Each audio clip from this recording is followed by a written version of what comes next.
que ese gato no le da.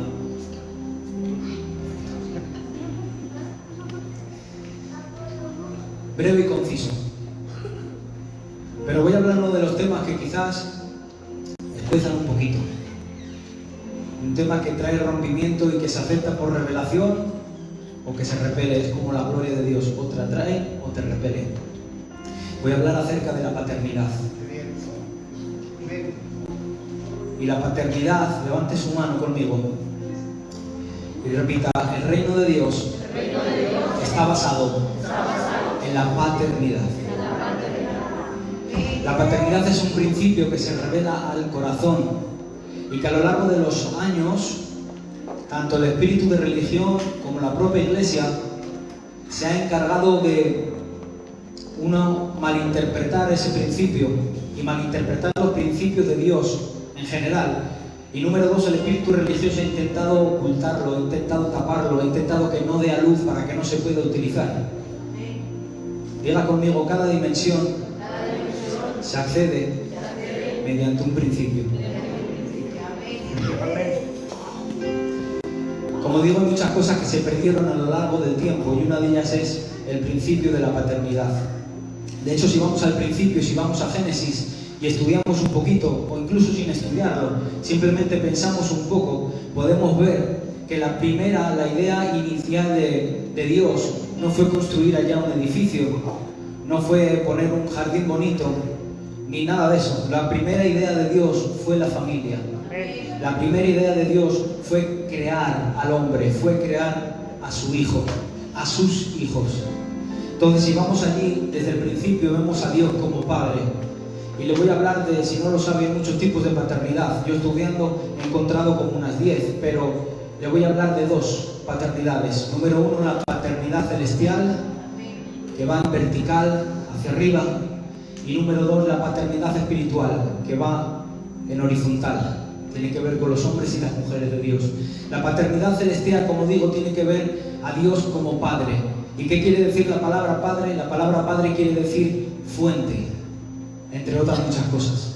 Es por eso que, como digo, si vamos allí al principio de todo, al Génesis, lo primero que Dios hace como fuente es crear a sus hijos y que mediante sus hijos gobernasen la tierra. Y a lo largo de ese transcurso, el hombre cae, el hijo cae y pierde el reino. Pero el hombre perdió el reino, pero lo que se perdió para Dios fueron sus hijos. Fíjense la diferencia. El hombre perdió el reino, perdió el gobierno por causa del pecado, pero para Dios perdió sus hijos. Se perdieron en el pecado. Por eso que vamos a ver desde el principio hasta el fin de la historia bíblica a un padre saliendo al encuentro y a la búsqueda de sus hijos. Eso es la palabra de Dios y eso es la historia bíblica resumida en 5 minutos. Vamos a leer porque, como digo, está la paternidad celestial, pero también está la paternidad espiritual. Y perdónenme, no tengo otra expresión, pero siempre hay algún mongolito espiritual que se opone a cualquier verdad que el reino trae. Y le digo algo: las verdades y los principios que el reino trae no son nuevos, son originales. Es decir, estuvieron allí desde el principio, solamente que, como digo, la religión y tanto la Iglesia se encargaron de ocultarlos. Entonces hay quien se opone a la paternidad espiritual, pero en realidad se opone porque esas excusas son premisas, son excusas para no someterse a un hombre y a una mujer de Dios, para no estar bajo autoridad. Entonces dicen: a mí solo Dios me puede juzgar. A mí me daría mucho miedo que solo Dios me pudiese juzgar. Piénsalo un poco. Entonces, vamos a leer y voy a tener que darle varios textos. Así que me van a aguantar 2 minutos, como digo siempre, para ponerles base y después ponerle fuego. El versículo al que se agarran es Mateo 23, 9. Y ocurre lo mismo que cuando hablamos del ministerio de la mujer, que tanto hemos hablado estos días atrás y que tanto se ha enseñado. Cogen un texto, lo sacan de su contexto y crean un pretexto. Es decir, sacan un texto, lo cojo a mi forma, si el texto dice A, yo digo A y B, y entonces creo otra historia diferente a la que el texto original me quiere enseñar. Entonces agarran este verso que es Mateo 23:9, dice: y no llamen a nadie su padre en la tierra, porque su Padre que está en los cielos es uno solo. Y se quedan con ese verso para decir no existe la paternidad espiritual. Pero si leemos, y les voy a leer el párrafo, aguántenme 2 minutos para que vean lo que es leer un texto dentro de su contexto. Dice: entonces habló Jesús a la multitud y a sus discípulos diciéndoles: los escribas y los fariseos están sentados en la cátedra de Moisés. Está diciendo Jesús. Lo que hacen los escribas y los fariseos es que predican, hablan y mantienen la ley. Pero sigue diciendo: guarden todo lo que dicen, pero no hagan sus obras. Porque ellos dicen y no hacen. ¿Para quiénes está hablando? Para escribas y fariseos. No está hablando de que no nombremos a nadie o que no llamemos a nadie en la tierra Padre. Eso sería contradictorio. Como que el Carmelo ahora no puede llamar Papa a su Papa. No tiene sentido ninguno. Y sigue diciendo Jesús: atan cargas pesadas y difíciles de llevar y las ponen sobre los hombros de los hombres, pero ellos mismos no las quieren mover ni aún con el dedo. Más bien hacen todas sus obras para ser vistos por los hombres. Ellos ensanchan sus filacterias y alargan los flecos de sus mantos. Aman los primeros asientos en los banquetes y las primeras sillas en las sinagogas, las salutaciones en las plazas y el ser llamados por los hombres rabí, rabí, que quiere decir maestro, maestro. Pero ustedes, dicen, no sean llamados rabí. Otra prohibición que nos da, entre comillas, no sean llamados maestros. Ahora lo explico. Dice: porque uno solo es su maestro, y todos ustedes son hermanos. Y no llamen a nadie su padre en la tierra, porque su Padre que está en los cielos es solo uno. Ni los llamen guía, porque su guía es solo uno, el Cristo. Pero el que es mayor entre ustedes será su siervo. Dice: porque el que se enaltece será humillado, y el que se humilla será enaltecido. Fíjense cómo cambia el texto cuando sabemos para quién está hablando Jesús. Y está hablando para un grupo específico de escribas y fariseos que conocían la ley y que dice que buscaban los primeros asientos en los eventos. Estos pagaban entrada, pastor, pero para sentarse en los primeros asientos. Dice que buscaban las salutaciones, que los saludasen, que los conociesen, pero para darse a entender. Entonces lo que está diciendo Jesús es: ellos guardan la ley, pero no actúan conforme la ley. Os están poniendo cargas a vosotros de que hagáis, pero ellos no hacen. Lo conocen, pero no se les ha revelado su corazón. Entonces solamente quieren la apariencia, solamente quieren el aparentar. No los llaméis maestros porque no lo son. No los llaméis padres porque no son padres. Porque te digo algo: el Padre no trata de título, trata de corazón. El Padre no trata de conocimiento, trata de corazón. El Padre no trata de engendrar, trata de corazón. Porque el Padre no es solamente el que engendra, es el que da el corazón. El que pone el corazón, el que alimenta, el que levanta, el que restaura, el que solicita, el que te sienta, el que te dice por aquí, el que te marca, el que te guía, el que te dice aquí no, el que te prende, el que exhorta, el que levanta. Ese es un Padre, pero no es solamente el que conoce. No es solamente el que tiene la parte informativa. A eso no lo llaméis padres, te está diciendo Jesús. Pero fíjate que contradictorio. Dice: no los llaméis padres y no los llaméis maestros. Pero más adelante, si leemos en Efesios, aguántame 2 minutos porque le estoy poniendo la base. Si leemos en Efesios, que es una carta que escribe Pablo a una iglesia específica, años después de Mateo, dice: él mismo, está hablando de Jesús, escribe Pablo y habla de Jesús y dice: él mismo constituyó a unos apóstoles, a otros profetas, a otros evangelistas, a otros pastores y a otros maestros. Se ha colado. Vuelvo a leer. Él mismo constituyó a unos apóstoles, a otros profetas, a otros evangelistas, a otros pastores y a otros maestros. Entonces, ¿cómo están diciendo que no llamemos maestro y que no llamemos padre a nadie si Pablo nos insta primeramente de que Jesús mismo, para su iglesia, preparó a unos como pastores, preparó a otros como evangelista, como apóstol, como profeta y como maestro? No tiene sentido, señores. Sigue Pablo en 1 Corintios, por si hay todavía quien se opone, 1 Corintios 4:15 dice: aunque tengan miles de tutores, miles de ayos en Cristo, no tienen muchos padres. Dice: porque yo, mediante el Evangelio, fui su padre en Cristo Jesús. Pero además dice 1 Timoteo 1:2: a mi verdadero Hijo en la fe, gracia, misericordia y paz de Dios el Padre en Cristo Jesús nuestro Señor. Nombra las dos espiritualidades, las dos paternidades. Tito 1:4 dice: a mi verdadero Hijo, nuestra fe, comunión, gracia y paz, Tito, de parte de Dios el Padre y de Cristo Jesús. Está nombrando otra vez las dos paternidades, pero hay más. Escribe Juan, ya no es Pablo, ahora es Juan, y dice: mis queridos hijos, les escribo estas cosas para que no pequen, pero si alguno peca, abogado tenéis para con el Padre. ¿Qué están diciendo? Están diciendo: no solamente tengo el conocimiento, no solamente tengo la letra, lo que Dios ha puesto en mí es un espíritu, un corazón de paternidad. Es un corazón capaz de levantarte, es un corazón capaz de guiarte, capaz de instruirte, capaz de decirte por dónde. Y te vengo a decir: necesitas un padre espiritual, necesitas que la paternidad espiritual se establezca en tu corazón. Y me puedes decir qué diferencias hay, ahora te las voy a mostrar, no te preocupes, pero necesitas una paternidad espiritual, necesitas un padre espiritual.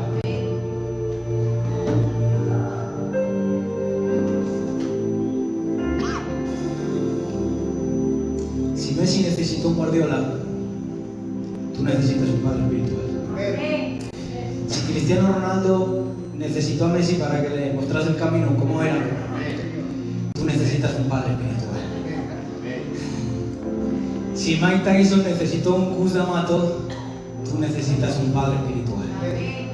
¿Qué te hace pensar que no necesitas un instructor, que no necesitas a nadie que te engendre, que te enseñe, que te diga cómo, dónde, cuándo, que te proteja, que ore por ti, que interceda, que te alimente, que te nutra, que te traiga la palabra? ¿Qué te hace pensar eso? ¿Que hay un versículo?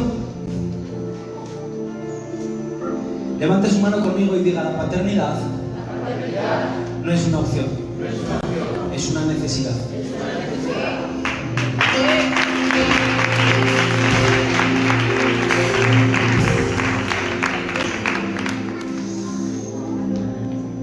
Entonces la paternidad espiritual sigue vigente. Ya no les voy a explicar algo. Porque la paternidad espiritual, hemos dicho al principio, que es un principio por el cual se rige el reino de Dios, el mundo espiritual y el reino de Dios. Y tienen que entender que todo en el reino espiritual, todo en el mundo espiritual, se mueve o se rige por dimensiones y principios. Repito, todo en el reino espiritual, en el mundo espiritual, se rige por dimensiones y principios. Ahora bien, tenemos que saber qué es una dimensión y qué es un principio para poder operar en ello. Una dimensión es la capacidad, es la, por decirlo así, la habitación, es el terreno, el campo, el radio de influencia que tenemos cada uno y que Dios nos ha dado, nos ha capacitado y nos ha dado autoridad para operar sobre ello. Eso es la dimensión. Pero para toda dimensión hay un principio que nos permite acceder. ¿Y cuáles son los principios? Los principios son las llaves eternas que nos permiten acceder a las dimensiones de manera legal y que están basadas en su palabra y que son reveladas a mi corazón.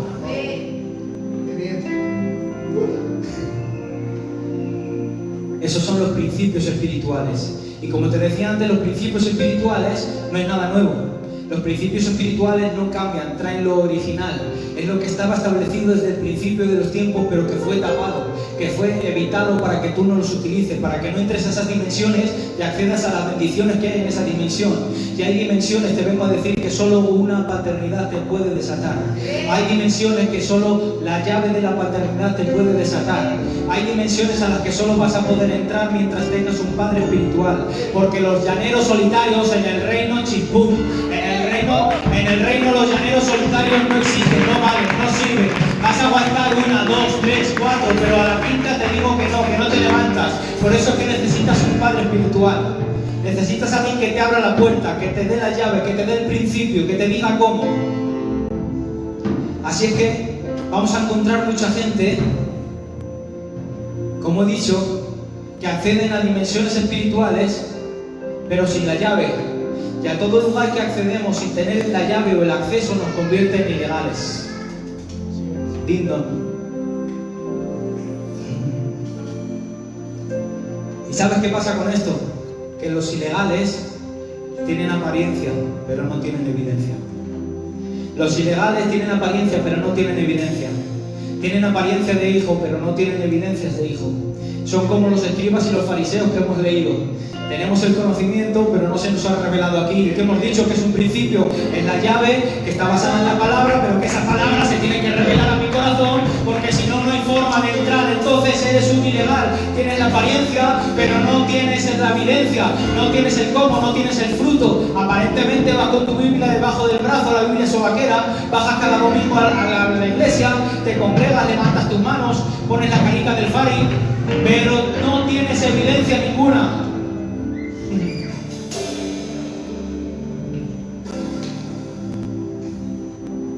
Se puede acceder a dimensiones espirituales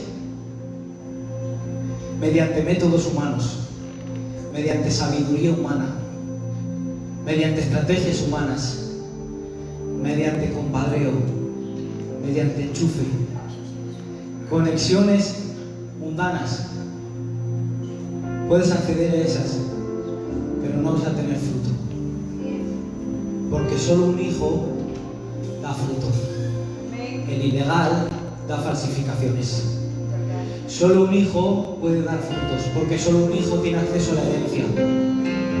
El ilegal tiene la apariencia y solo puede darte falsificaciones. Va a aparecer, pero no es. Es por eso que cuando Jesús se acerca a la higuera, echa mano para comer del fruto del árbol, maldice la higuera porque no hay fruto. Tenía la apariencia, tenía las hojas, tenía todo, pero no puede darte fruto. ¿Por qué?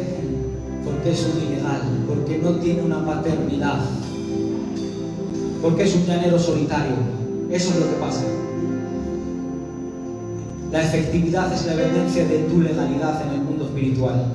Todo en el mundo espiritual se mueve por legalidad. Todo, absolutamente todo en el reino se mueve por legalidad. Y cuando no tenemos legalidad no podemos dar fruto. Cuando no tenemos legalidad, solo vamos a dar apariencia. Cuando no tenemos legalidad, no va a haber nada que sostenga lo que queremos dar. Tu efectividad es el reflejo de tu legalidad.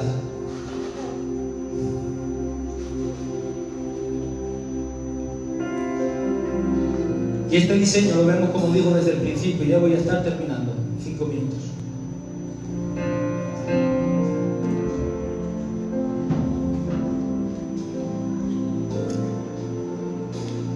Se revela Dios a Moisés, y hay algo que le dice, estoy buscando el versículo, aquí. Se revela Dios a Moisés, y hay dos cosas que le dice, que yo me he quedado, y le dice, está Moisés negociando con Dios, porque no está muy seguro de ir para allá, y le dice Moisés, literal, Éxodo 3:13 dice, supongamos que yo voy a los hijos de Israel y les digo, el Dios de vuestros padres me ha enviado a ustedes. Si ellos me preguntan cuál es su nombre, ¿qué les responderé? Dijo Dios a Moisés, yo soy el que soy. Levante su mano conmigo y repita, yo, Hei, Bad, Hei. Ahora maneja el hebreo. Yo soy el que soy. ¿Saben qué estaba haciendo Moisés cuando le pregunta, dime quién eres, para ir donde ellos y decirles? Moisés era un hombre capacitado y sabía que si nadie lo enviaba no era legal que entrase en la dimensión. Te repito. Cuando Moisés le dice, dime quién eres para ir yo y donde ellos y decirles quién me envía. ¿Sabes qué está haciendo Moisés? Le está diciendo a Dios, está negociando con Dios, pero ¿sabe por qué Moisés? Porque Moisés es un hombre capacitado, viene de Egipto. Moisés se entiende, o dicen algunos entendidos, que quizá era uno de los generales del ejército de Egipto, que podía manejar a gente, que podía manejar al ejército, y sabe que si nadie lo envía, es ilegal que entre según a qué dimensión, porque va a tener la apariencia, pero no puede dar fruto. Entonces le está diciendo, a ver, dime quién eres para yo tener la llave y tener la legalidad, que no solamente conozca de ti, pero que se me revele aquí para poder entrar, porque solo los hijos dan fruto, y yo no quiero ser un ilegal, yo quiero ser un hijo. Eso es lo que le está diciendo Moisés. Se puede acceder, como he dicho, a dimensiones mediante métodos, pero lo que nos va a hacer efectivos y legales siempre es que los principios de Dios se revele a nuestro corazón. Es por eso que no puedo acceder al poder de la resurrección si no se me revela el principio de la cruz. Es por eso que igualmente no puedo operar en la herencia si no se me revela el principio de la paternidad. Para toda dimensión hay un principio que nos accede. Y hoy te estoy dando un principio que te va a acceder a que tomes tu herencia, pero que no la tomes como el hijo pródigo, de manera ilegal, sino que la tomes de corazón y que no solamente escuches, sino que se revele a tu corazón, porque es la única manera. Ya digo que esto atrae o repele, una de dos. Pero fíjense qué importante y qué grande es la revelación que tiene Moisés, que sabe que una vez que va y lo saca al pueblo de Egipto, hay un momento en el que Moisés le dice a Dios: mátame porque no puedo con la carga del pueblo. Pero a Moisés se le había revelado que él era padre. Y le dice Dios, lo voy a leer literalmente, Números 11, 16 y 17. El Señor le dijo a Moisés: reúneme a 70 ancianos de Israel, de los que tú sabes que son ancianos y oficiales del pueblo. Llévalos a la tienda de la reunión para que permanezcan allí contigo. Yo bajaré y hablaré contigo. Y dice: y pondré del espíritu que está en ti. Repito, pondré del espíritu que está en ti sobre ellos, y ellos te ayudarán a llevar la carga del pueblo. ¿Cuál es el espíritu que cogió de Moisés y puso sobre el pueblo, si en aquel tiempo no estaba el Espíritu Santo? En aquel tiempo, en el Antiguo Testamento, el Espíritu Santo iba y venía, por así decirlo. Iba sobre un hombre, este hombre profetizaba, por así decirlo, lanzaba la palabra y el Espíritu Santo salía, por decirlo así, de él. Entonces, ¿cuál es el espíritu que está hablando la palabra? Es el espíritu de la paternidad. Es el espíritu de la paternidad. Cuando habla de espíritu, está hablando de su corazón, está hablando del corazón de Moisés. Entonces, lo que puso Dios sobre el pueblo fue el corazón de Moisés sobre ellos, el espíritu paternal, el que puedan mantenerse. Y puedes decirme, bueno, ¿qué diferencia hay entre un pastor y un padre espiritual? Pues mucha, porque un pastor te puede alimentar, y no estoy en contra de ello para nada, lo establece la palabra, por supuesto, pero hay diferencias. Porque un padre espiritual es alguien que ha sido procesado, es alguien que ha sido triturado, es alguien que ya ha pasado, por decirlo así, en ese pozo, y de manera que a ti te puede llevar por allí y decirte: cuidado que ahí está, de ahí salí yo, cuidado que por ahí viene, a eso lo pasé yo. Y lo dice Moisés. Y lo dice Moisés porque cuando vuelve Moisés y va corriendo donde su pueblo, donde los hebreos, dice que se le aparece un guardia y le dice al guardia: ¿pero dónde vas tú? Tú eres quien ha puesto por padre, tú eres quien ha puesto por padre Dios para sacarlos de aquí. ¿Eres tú acaso, Moisés? ¿Sabes qué estaba haciendo Dios? Lo estaba enfrentando contra sus traumas, lo estaba enfrentando contra sus miedos, lo estaba enfrentando contra aquellas cosas que Moisés no había podido superar. ¿Para qué? Para poder triturarlo, para poder procesarlo y el día de mañana poner su corazón sobre el pueblo, para que no sea un pueblo cualquiera, sino que sea una relación de padre a hijo.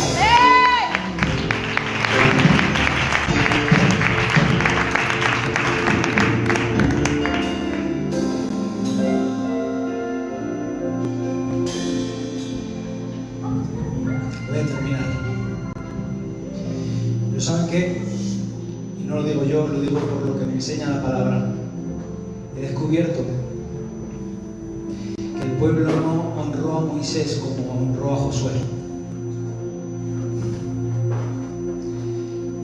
Porque la honra es otra dimensión que desata.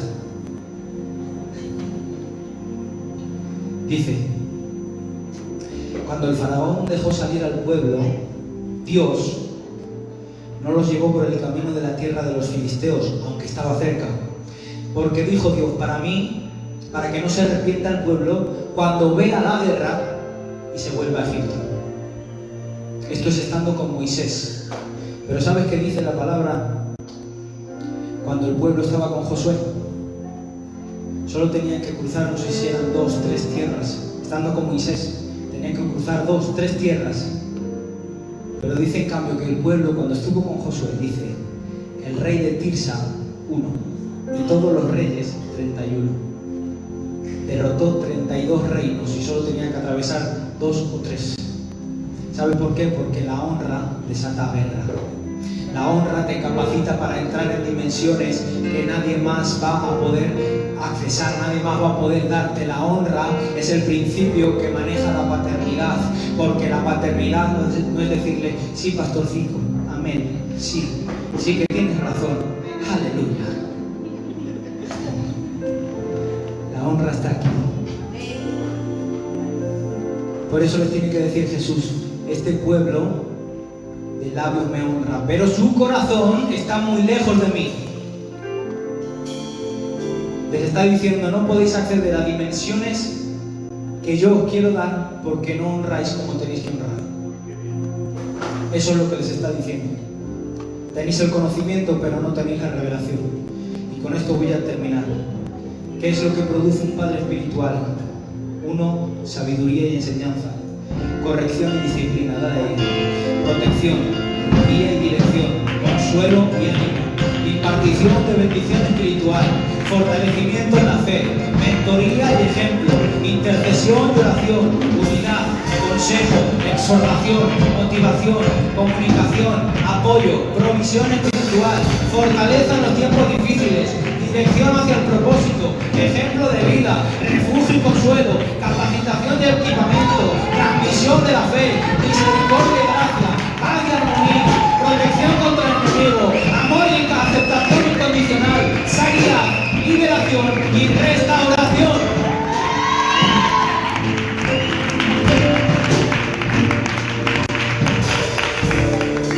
Voy a pedir que se apague la luz.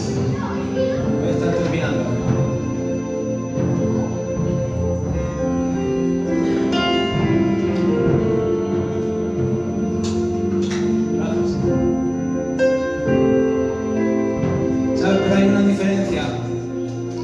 Te voy a hablar desde la experiencia, que es lo que a mí me ha marcado y me ha hecho aceptar por completo la paternidad.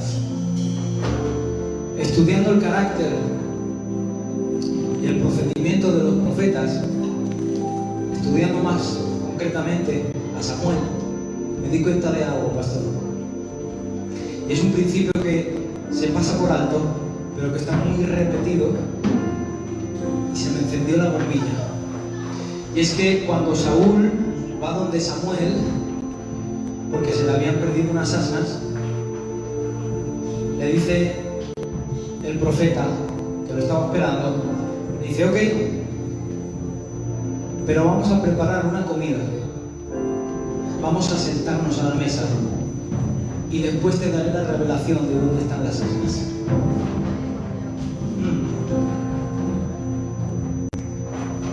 Cuando yo leí esto, que lo había leído como 80.544 veces, dije, Jesús daba el 80% de sus enseñanzas en una mesa. Y comencé a buscar qué significaba. Y es un principio profético brutal, porque en las mesas es donde se decidía destino. En las mesas es donde se cerraban los tratos. En las mesas es donde se daba dirección. En las mesas... En las mesas es donde se marcaba destino. ¿Y sabe quién se sentaba en las mesas?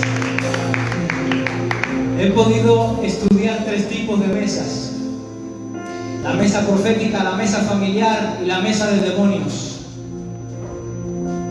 Pero ¿sabes quién se sentaba en las mesas proféticas y en la mesa familiar? El Padre. En toda mesa familiar había un Padre. Y cuando no había un Padre, había un profeta que era quien marcaba el destino.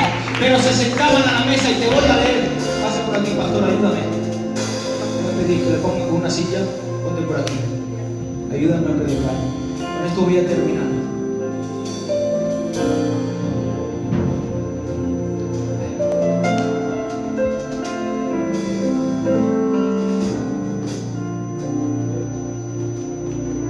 toda mesa que se marcaba un destino se sentaba un padre.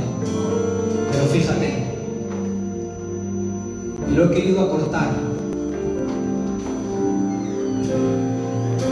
Abraham recibió la promesa una vez que se sentó con Melquisedec, le entregó los diezmos y le ofreció pan y vino. Abraham se sentó a la mesa con Abimelech, comieron juntos, cerraron un trato y desde ahí comenzó una temporada para Abraham. David fue ungido cuando fue llamado a la mesa por el profeta. Saúl recibió la revelación después de haberse sentado a la mesa con el profeta Samuel. La transferencia de primogenitura de Saúl a Jacob se selló en una mesa. David llamó a Mefiboset, quien se había perdido a comer a la misma mesa junto a él, y su destino fue cambiado. Daniel no se quiso contaminar ni sentarse en la mesa del rey, y su fidelidad le llevó a la victoria. A la mesa Juan se recostó sobre el pecho de Jesús y pudo escuchar cosas que nadie más había escuchado. En la mesa es donde Jesús predicó y comenzó a transformar a sus discípulos, hablándoles sobre su muerte y resurrección. Zaqueo fue llamado a la mesa por Jesús mismo, y su vida y su destino fueron marcados para siempre. Pero hay más, en el aposento alto dice que cuando recibieron la manifestación del poder, estaban unánimes sentados en la mesa. Pero es más, recibieron la manifestación del poder, pero cuando recibieron el Espíritu Santo, que es un poquito antes, dice que Jesús resucitado atraviesa una de las paredes y les dice: paz a vosotros, recibir el Espíritu Santo. ¿Y saben dónde estaban? Estaban sentados en una mesa, estaban unánimes en una mesa, porque habían entendido el principio de la paternidad, el principio de la honra, y el principio de que a toda dimensión se abre y se entra con una llave, que son los principios de Dios. Así que hoy Dios te llama a que te sientes en la mesa. Hoy Dios te llama a que recuperes el tiempo perdido, que este principio se revele en tu corazón, que comiences a caminar con una paternidad, que dejes de ser ilegal, porque hay una mesa que quiere marcar destino para ti.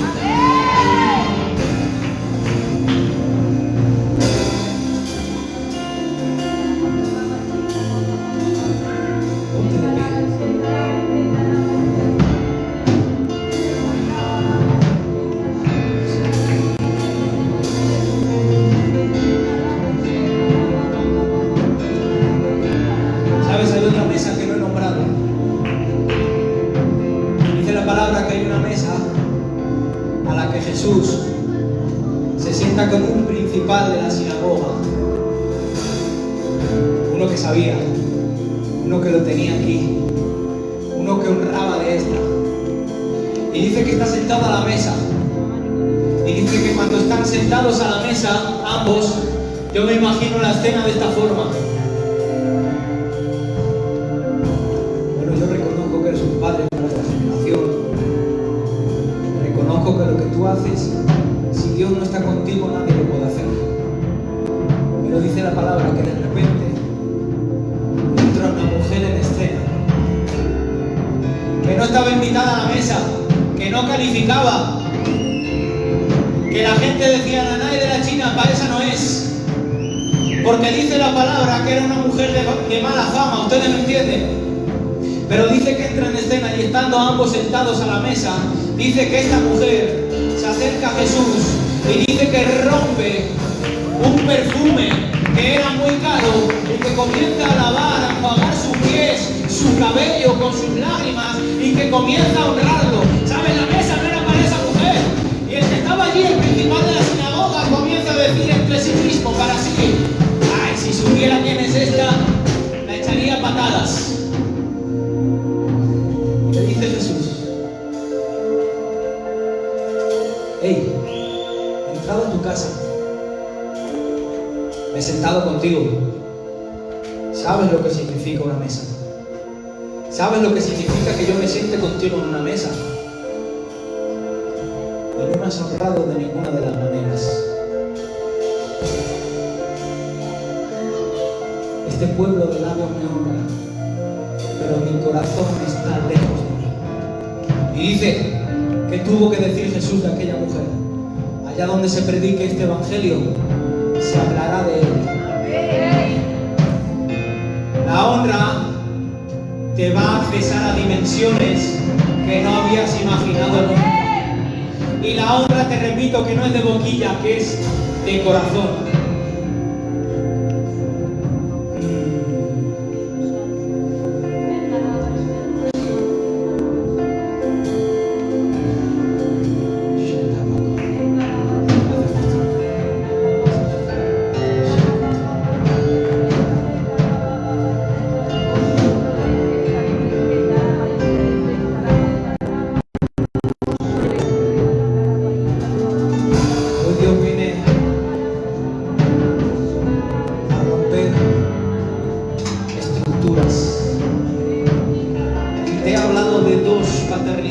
Paternidad celestial y paternidad espiritual.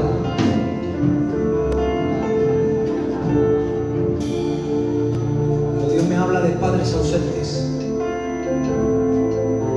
es otro tipo de paternidad. Padres ausentes. Yo voy a hacer un llamado, no me quiero extender mucho, no sé ni qué hora es. Voy a hacer un llamado.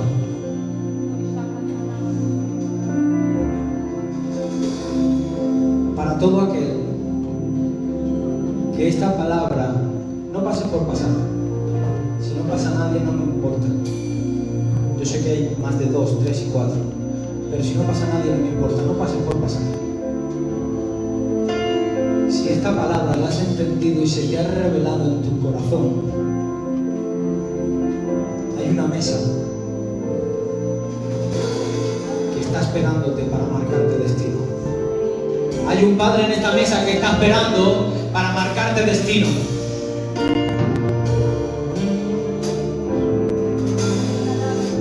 Y no solo eso, como digo, veo en mi espíritu padres ausentes, heridas causadas por esto.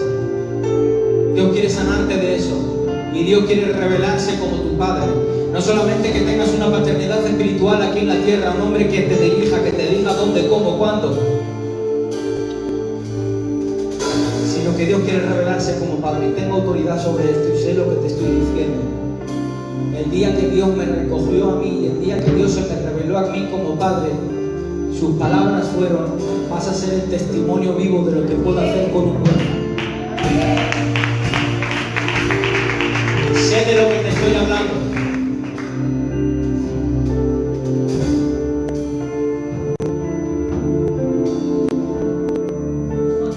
La cuenta de 3. Voy a abrir el altar. 1, 2, 3. Rápido, corre al altar. Corre al altar, corre al altar, corre al altar. Hay una mesa que te está esperando. Hay un Padre que te está llamando.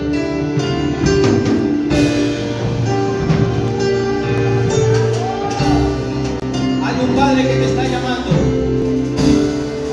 Ahora no tengas vergüenza.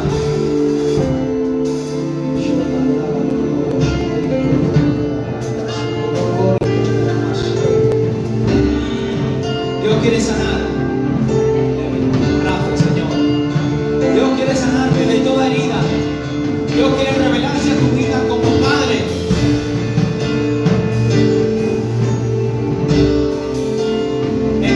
Dios quiere sanarte de heridas que la propia iglesia te causó.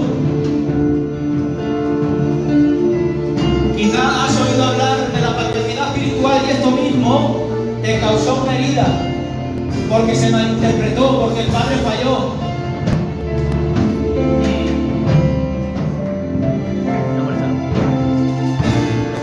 Pero Dios viene a sanarte de toda herida y viene a mostrarte una paternidad sana, sin manipulación. Manipulación es la prima hermana de Satanás. Voy a pedir a los líderes que me ayuden por aquí.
Voy a pedir subirse a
espíritu de orfandad, toda herida que causó el rechazo, que causó la ausencia de un padre, es sana.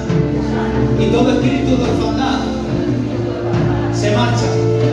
Y declaro que tengo un padre,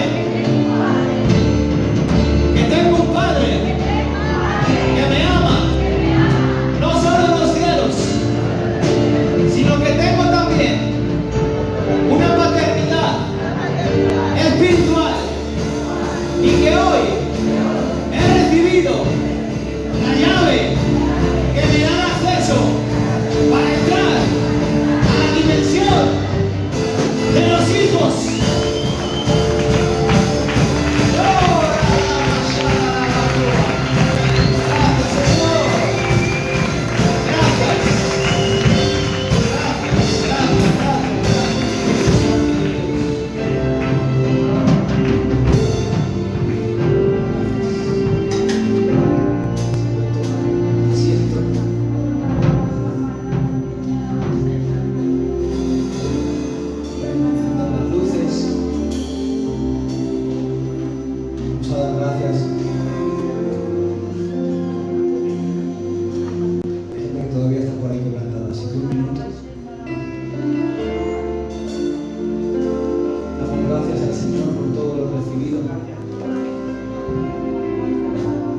Gracias a Dios por